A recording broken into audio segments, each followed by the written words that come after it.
From installation to first build, you can get started with TeamCity in less than 10 minutes. Let's show you how.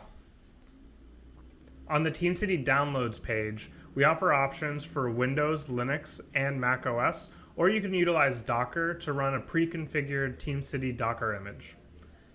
As of August 2020, TeamCity Cloud is also available as a part of our beta offering. Today we will be running through the Windows installer, but full documentation is available for running TeamCity on other platforms.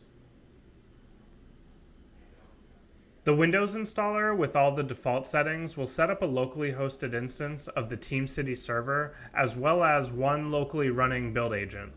While we would typically recommend running the server and build agents on separate machines in a production instance, this setup offers a quick way to get started.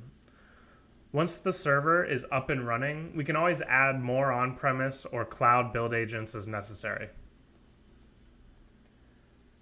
Let's fast forward a bit and walk you through the final configuration steps. We'll navigate to the TeamCity server, which is running on our local host, to finalize the setup. First, we'll configure where we want to host the TeamCity data directory, which stores server configurations and build results, among other things. We'll also set up our database. We bundle an internal HSQL database, which works great for trials and evaluations, but for production instances, you'll want to consider connecting to a supported external database. Again, we'll fast forward through some of the configuration process, and finally we'll be asked to create our first user.